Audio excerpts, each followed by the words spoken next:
Yo guys, what's up? It's Soul Fun. Welcome back to the newest video. Notice, first of all, that I didn't say Call of Duty video. This is actually something different that I'm going to try to work in for you guys. The gameplay that you guys are watching is actually from a game called SSX. I got it on Xbox 360 a while back whenever it was free. Today's video is actually about how I went on a ski trip, and a little bit of a problem happened, but I'll get into that later. Hey, why not make a video other than Call of Duty? So I played this. I'm not the best by far. You guys will see me mess up a ton. I'm actually not going to cut this as much. I'm going to try to limit it just, you know, to raw gameplay.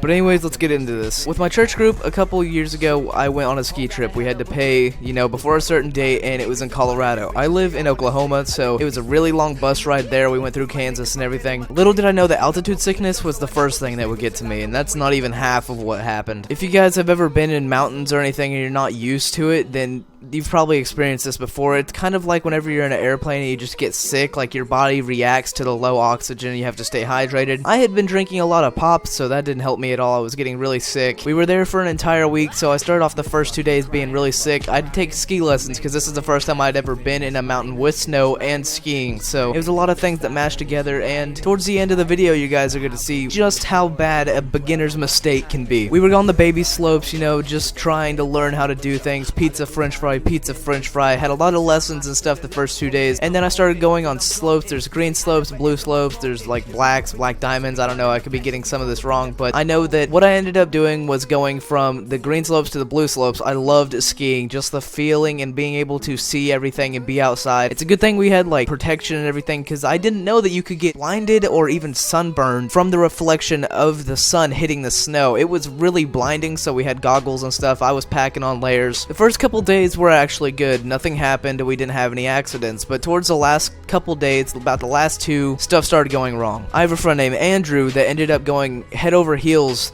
basically somersaulting, and ended up breaking his collarbone. It was crazy. I was flipping out because he's a pretty short dude, and for him to do something like that, he's just, imagine a tiny dude flipping through the air. That's something that you don't normally see, and it's not good to hear. I was going to the very top of this mountain. I don't remember what place we were at. It was a black diamond, and I got really scared because we had to take a ski lift all the way to the top of the first slope so we could ski down to go to another ski lift. But on the way up, I saw a dude twist his ankle, smack his head into the ground, and never got up. He didn't get up at all. I don't know what happened to him. I just saw that happen, and it kind of turned out to be a little foreshadowing to what had happened to me. At the end of the ski lift, you had to go down a slope all the way to another ski lift to go up, because you had to go up, down, up, down, up, down to be able to transition all the way to the very top of the mountain. I'd never seen something quite as beautiful as that. It's really cool because like you see pictures and stuff, but until you actually experience it, you can't really tell what it's like. On the first slope that I had to go to get to the next ski lifts, it was really scary because I was still bad at slowing down and everything. You know,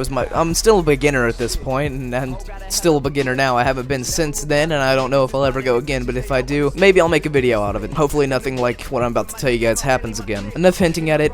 Here's what happened. I was going down a really long slope, and you know how they usually have people that'll take pictures if you're waving? I was a small kid and I was freaking out, so of course my arms were all over the place, and I'm sure there's a picture of me speeding down a slope. We had a fresh powder of snow across, and a little bit of it had melted and froze, so there was a lot of ice. I was probably going maybe like 50, 60 miles an hour. This might be a huge exaggeration. I have no idea how fast I was actually going, but it felt like that to me. I could not slow down. I basically got in the little ski race position of tuck your knees and bend forward. It was actually crazy. I shouldn't have done that because I ended up speeding up a lot. What ended up happening was I couldn't even slow down. I usually put 1 foot forward kind of at an angle to slow down to kick up a little bit of snow, but I couldn't even do that. I had enough speed to turn up the mountain, like curve at an angle and turn up it, and then I started skiing backwards, which is, you know, really scary. I got slowed down enough to a point, and I had some friends around me that came and helped me to where we got to the next ski lift and went all the way up to the Black Diamond.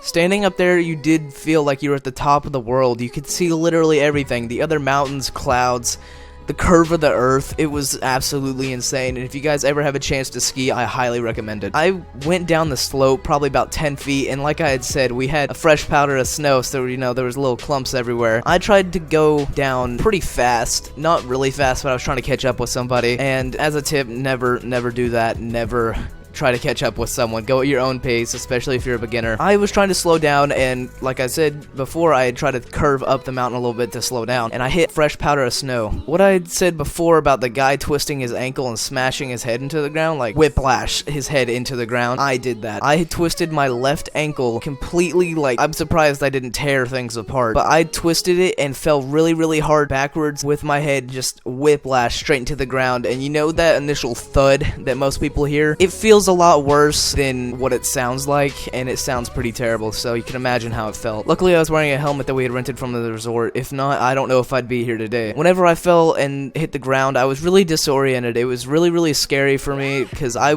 went from looking down at a mountain to staring up at the sky. Luckily, one of my church members was at the very top of the mountain coming down and was like, Tyler, are you okay? Do you need help? And I don't even remember exactly, but they said that I mumbled, that I kind of just made a really bad noise. So ski patrol came and they got me on a backboard, and at this time I was a lot heavier and stuff, so they had to get a couple guys to move me. They were checking my pulse and everything and took my helmet off. I had a neck injury. It turned out to be nothing too bad, but it was just, you know, that initial pain of whipping your head into the ground, everything's gonna hurt. One of the ski patrol members was telling me to remember something, so they could tell if I had any brain damage or anything the farther we went down the mountain, because I had to be pulled down the mountain all the way, which is pretty far. It seemed like forever. I was kept wondering when we were gonna get down there, and I was zipped up in kind of something like a body bag, which was initially scary too, and I had an oxygen tank around my mouth, and it was towards my legs, and my legs would hurt too, because, you know, twisting something that much,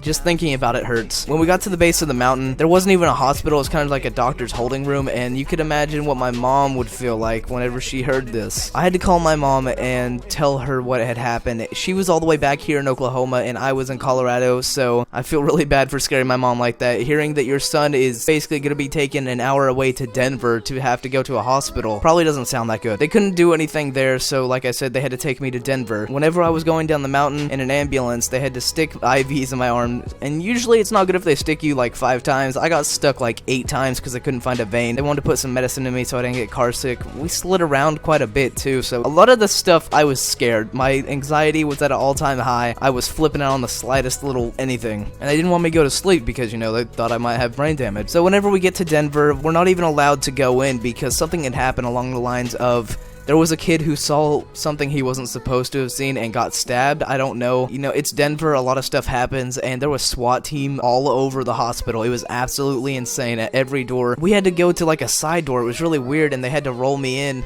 And I had been on a backboard for maybe 8 hours at this point in time, and it would be another 4 before I was even allowed to get off of it. They had to put me on a table, kind of press around on my side and everything to make sure that nothing else was damaged. I had to have x-rays and MRI. It was absolutely insane. I don't think I've ever had that much done to me in one day at a doctor's office or a hospital. They took me to a back room with a bed and laid me down. At this point, I couldn't even lift myself up. Whenever they said that I could actually sit up, I had to have help. They leaned the bed forward. It was one of those where you can raise the levels of the bed, and I had to have people help me up. And my hair, I had long hair, so it was kind of like stuck back from all this sweat and everything. It was, I looked like a complete mess. What ended up happening was I had ripped something in my left knee, and I had to have a brace for the next couple of months, and it ended up being like around a year that I had this, and I was on crutches all the time. But you know, laying on your back for that long, you have to use the restroom. So I got up and asked to use the restroom, and they let me out in the hallway, and SWAT was everywhere. I got scared. I didn't want to look like sketchy or anything. With a lot of SWAT people around with guns, it's kind of, you're on edge. One of them actually had to open the bathroom door for me because I couldn't open it. I was on crutches and getting used to being upright again. I don't know, the whole experience was absolutely insane. I wouldn't do it again even if I had a chance, but I would ski. Would most likely